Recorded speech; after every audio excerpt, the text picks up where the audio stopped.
Hola Natalia. Hola Valeria, ¿cómo estás? Hola a todos también, a todos, a todas y a todos los presentes. Sí, hoy estamos en una situación así totalmente híbrida y muy divertida. Quería que empecemos a hablar y te quería preguntar si hoy, en pleno siglo XXI, todavía podemos hablar de dos lenguajes separados, texto, imagen. ¿Cómo lo ves? Bueno, empezamos arriba. Eh, bueno, como algunas sabrán, yo me dedico especialmente o específicamente al libro de artista y a publicaciones de arte y todo lo que son relaciones entre el mundo de las publicaciones y el mundo de las artes. Y en ese sentido, los últimos años, a partir de los estudios visuales, eh, se habla más específicamente de la iconotextualidad, donde lo que se plantea es que no hay una relación antagónica o complementaria entre texto e imagen, sino una fusión, porque estamos hablando de diferentes sistemas de signos, digamos, o diferentes lenguajes, pero que, por ejemplo, la legibilidad de la imagen o la lecturabilidad de la palabra o de la letra, esto se puede evidenciar muy claramente en la poesía visual o la poesía concreta, donde uno ve que, o el grafismo inclusive, con Mirta de Misacho, León Ferrari, esa letra o esa palabra que puede ser dibujada, poesía visual donde tenemos imagen y texto, donde sería difícil diferenciar, ¿no? Conceptualmente y estéticamente y desde el punto de vista visual también, que también abre a estas preguntas que muchas veces como espectadores nos podemos hacer, sobre todo en la poesía visual. ¿Son escritores que dibujan o son pintores que escriben? Y al respecto, como dato de la realidad coyuntural, comento que sobre este tema hay una muestra muy interesante en el Museo del Libro y de la Lengua, que se llama Infieles, y que justamente eh, está curada por un editor y que está con una, bueno, en este campo expandido del arte y de la edición, pero que se plantea esta relación de una, me parece muy apropiado de alguna forma ese nombre de infidelidad, porque justamente habla de esto, ¿no? Escritores que pintan o pintores que escriben, y la muestra, cuyo catálogo está online también y se puede ver, están desde Eduardo Estupía, César Aira, Washington Cucurto, Noé, el mismo Horacio González, haciendo esta práctica. Y como práctica fluye, y es una sola, ¿no? Con el lápiz o el instrumento en la mano. Por lo tanto, me planteo esta relación iconotextual como una manera nueva o diferente de aproximarse a la relación entre texto e imagen. Me encanta. Pero ahí estamos hablando, ¿no? De autores en cualquiera de las disciplinas o desde cualquiera de las disciplinas, en ese crossover, eh, autores únicos. ¿Qué pasa cuando tenemos diferentes autores? ¿Cómo lo ves? Bueno, en el campo del libro de artistas justamente eh, puede haber colaboraciones. En el campo de las publicaciones en general, lo que yo llamo prácticas puras, hablaría de relato visual, ¿no? Y ahí las competencias de editores y curadores convergen de alguna manera. Entonces, ahí hay que trabajar. Lo mejor, lo ideal es establecer una muy buena relación entre curador y editora, para poder definir cómo se establece ese relato visual, que pueden ser obras de diferentes periodos de un mismo artista, obras de colectivos u obras de diferentes artistas que se trabaja sobre un tema o un relato curatorial. Y ahí la mirada de la edición es muy importante. Y esto pasa en cualquier tipo de... me ha sucedido en casos de libros, por ejemplo, sobre dibujo contemporáneo en la Argentina, con una complejidad en la edición tremenda. También es un libro que se puede ver en internet, con una complejidad tremenda, 1200 páginas, de las cuales 1000 Ah, son de obra, ¿sí? Eh, y el eje de este libro era el dibujo en la Argentina. Pero lo que no estaba en ese eje, o la idea de la curaduría de este libro, era basada en una tipología pensada exclusivamente para esta obra por Eduardo Estupía y Cintia Mezza, un gran artista y una gran curadora. Entonces, los artistas y sus obras se di, eh, diseminaban por diferentes capítulos del libro, porque la idea era que un solo artista por ahí en un momento trabajó un tipo de obra y en otro tipo de dibujo como obra, lo cual ya era y es importante categorizar el dibujo en este aspecto. Y generó una cantidad de problemas tremendos, desde el punto de la edición, desde el punto de vista del relato visual, desde el punto de vista de la selección, que es muy importante y que no sucedió, o sea, fue redundante, y el proyecto quedó como muy enciclopedista, de alguna forma, porque hay 3 o 4 obras por artista a veces, y por otro lado, un catálogo gigante de dibujo.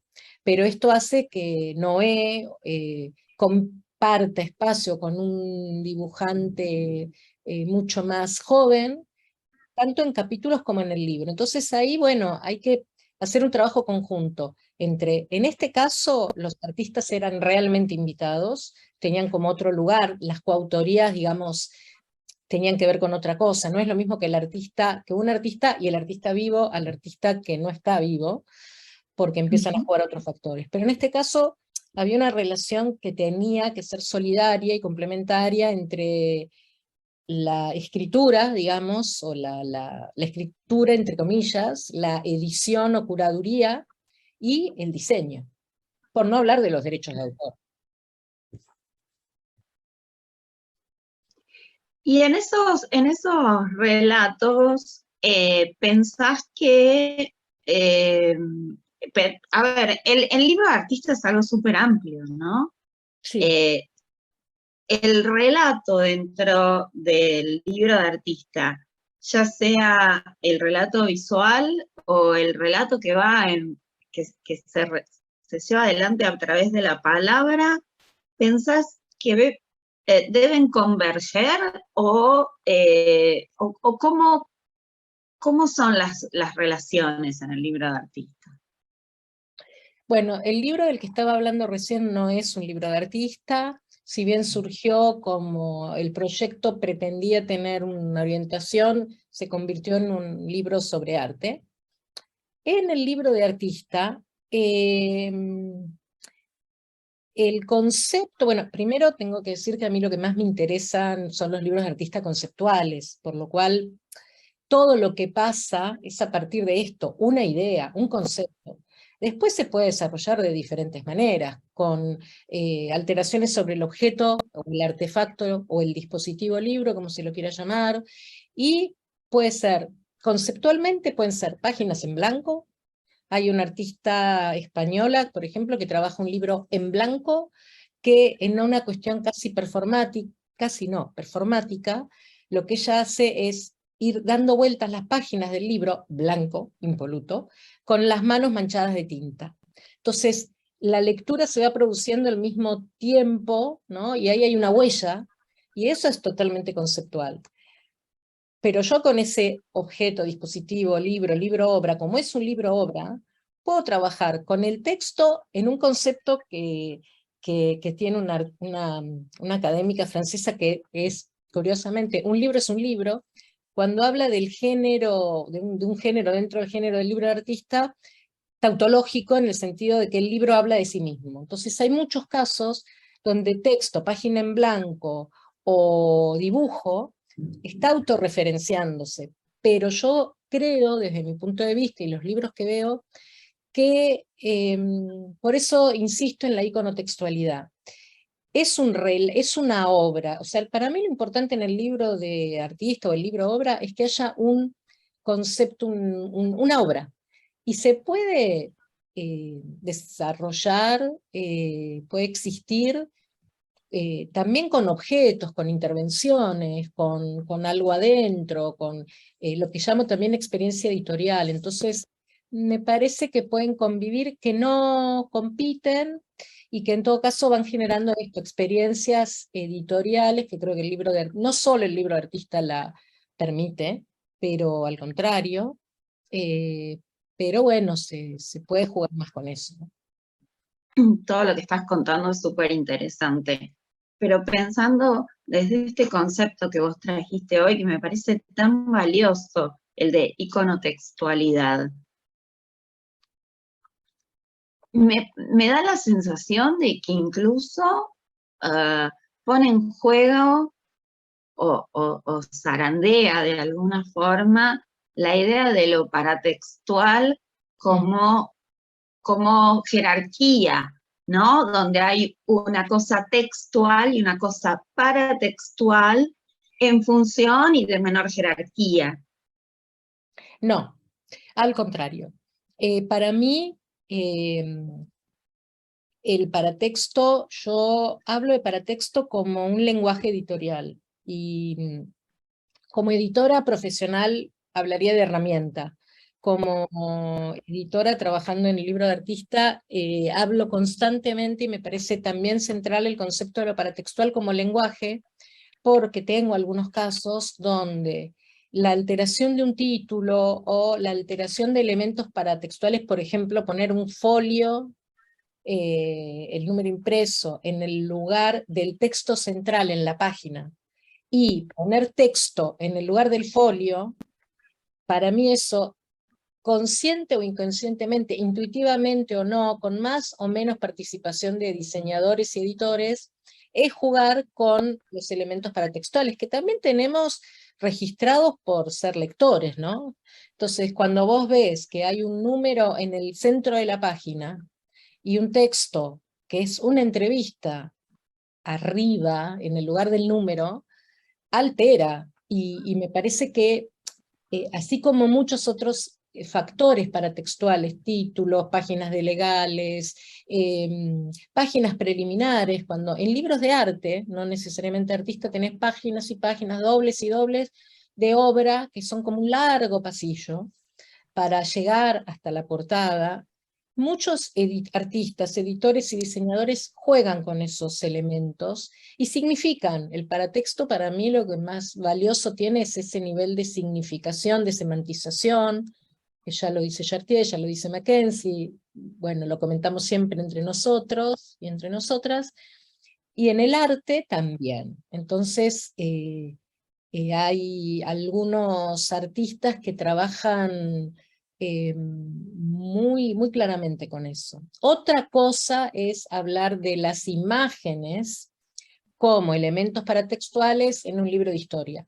Claramente, en los libros de arte y en los libros de artista, ahí es más complejo, porque se convierten en texto. O sea, el paratexto como texto. Hay varios ejemplos de libros escritos en base a paratextos, libros de dedicatorias. Fabio Casero, que es un artista súper importante, que ahora tiene una muestra, tengo para cada cosa un ejemplo de muestra, sobre firmas, que bueno, en la obra de arte no es paratextual, pero bueno, es, por ejemplo, en un libro la firma es un elemento paratextual valorizante, literal. La firma, la numeración, y Fabio también trabaja con tapas. Hay muchos trabajos del estilo, donde los paratextos son convertidos en un insumo artístico, por lo cual funcionan. A mí me parece que esa línea, por eso defiendo tanto el libro de artista como libro, ¿no? Porque juega con todos esos elementos que la edición nos proporciona.